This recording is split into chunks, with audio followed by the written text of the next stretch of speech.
धन्यवाद मान्यवर, आपने रेल मंत्रालय के बजट पर मुझे अपनी बात कहने का अवसर दिया। मान्यवर, आज जब मैं सदन में आ रहा था, बिहार के बहुत सारे लोग, नौजवान साथी घर पर मिलने आए और उन्होंने अपनी पीड़ा व्यक्त की। मान्यवर, 2019 में उन्होंने रेलवे भर्ती बोर्ड के द्वारा निकाली गई परीक्षा में प्रारंभिक परीक्षा पास कर ली, मुख्य परीक्षा पास कर ली, चिकित्सा की जांच पास कर ली और 2019 से लेकर आज तक 3 साल हो गए। मान्यवर, 8 से 10,000 नौजवान ऐसे हैं जिनको नियुक्ति नहीं मिली, जिनको आज तक ज्वाइनिंग नहीं मिली। यह बेरोजगारों के प्रति आपका रवैया है, बहुत ही दुर्भाग्यपूर्ण और पीड़ादायक है। और जब वो रेलवे भर्ती से पीड़ित नौजवान छात्र प्रयागराज में सड़कों पर उतरते हैं, पटना में सड़कों पर उतरते हैं, तो आप अपने ही देश की धरती पर उनके साथ दुश्मनों जैसा व्यवहार करते हैं। आंसू गैस के गोले छोड़ते हैं, लाठियों से उनको पिटवाते हैं, घर में घुस घुस के उनको मरवाते हैं, पिटवाते हैं। ऐसा व्यवहार करते हैं जैसे मालूम पड़ रहा है कि वो दुश्मन देश के नागरिक हैं। ये इस देश के नौजवानों के साथ खिलवाड़ मत कीजिए। और बेरोजगारों के प्रति आपका रवैया क्या है? हर जगह रेलवे में मानव ठेका प्रथा घुसेड़ दिया गया है। सफाई कर्मचारियों में ठेका प्रथा, स्टेशन के मेंटेनेंस में ठेका प्रथा, सिग्नल के मेंटेनेंस में ठेका प्रथा, बिजली के मेंटेनेंस में ठेका प्रथा, कोच के मेंटेनेंस में ठेका प्रथा। और ये ठेका प्रथा जब आप लेके आ रहे हैं तो एक तरफ आप रोजगार को मिटाने और खत्म करने का काम कर रहे हैं और दूसरे तरफ इस देश के दलितों के साथ, पिछड़ों के साथ, आरक्षण की व्यवस्था के साथ आप खिलवाड़ करने का काम कर रहे हैं, उनका हक मारने का काम कर रहे हैं आप। मान्यवर, खुद रेलवे विभाग ने यह माना है कि सेफ्टी कैटेगरी में लगभग 1,50,000 कर्मचारियों की वैकेंसी है।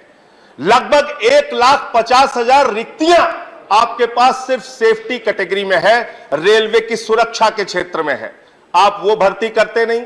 आपके पास मेंटेनेंस के क्षेत्र में या जिन क्षेत्रों में रेलवे में भर्तियां खाली है, वहां पे आप भर्ती क्यों नहीं करते? 3 लाख भर्ती अगर रेलवे विभाग चाहे तो पक्की सरकारें कर्मचारियों की कर सकती है, लेकिन आपको पिछड़ों का हक मारना है, दलितों का हक मारना है, निजीकरण करना है, सरकारी व्यवस्था को खत्म करना है। हमारे मंत्री जी ने बयान दिया, मुझे बड़ी प्रसन्नता हुई। मान्यवर, इन्होंने कहा निजीकरण नहीं होगा।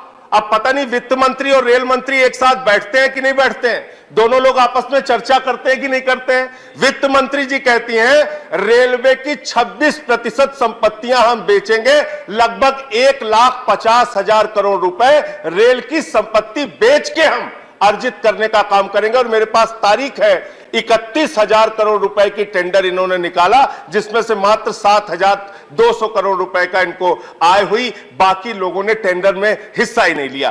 तो आप एक तरफ लोगों के बीच में तो ये कहते हैं कि हम निजीकरण नहीं करेंगे, लेकिन निजीकरण करने के लिए जितनी भी आप योजनाएं ला सकते हैं रेलवे के अंदर, वो लाने का काम करते हैं। दूसरी बात मान्यवर, मैं इनका पढ़ रहा था कि रेलवे में पिछले 5 वर्षों से लगातार आमदनी में कमी आ रही है। लगभग 7.8% इनकी आमदनी घटी है।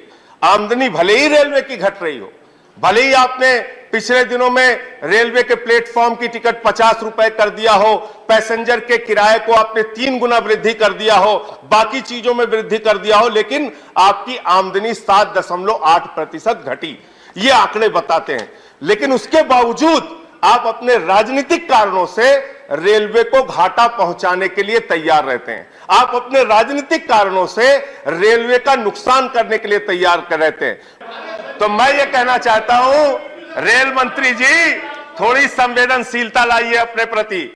तो गाइस, इस संडे महामैराथन होने वाली है, परसेंटेज यानी प्रतिशत की। तो रात 9 बजे संडे को जुड़ना ना भूले। और साथ ही साथ रात 9 बजे डेली में आता हूं और साथ में इतनी बड़ी बेस्ट टीम के साथ हर एक कोर्स टॉप तक पर 6,000 का नहीं है, सिर्फ 599 का। और साथ में बुक का सॉल्यूशन मिलेगा, ग्रुप डी, CBT 2, सीजल, CHS सभी का कोर्स सिर्फ 599 में है और साथ में फ्री टेस्ट सीरीज, फिर पीडीएफ, बहुत सारी चीजें टॉप तक ऐप पर हैं। तो जल्दी जाइए टॉप तक ऐप को इंस्टॉल कीजिए प्ले स्टोर से और साथ में ये पूरी वीडियो देखिए, बहुत मजेदार वीडियो है ये।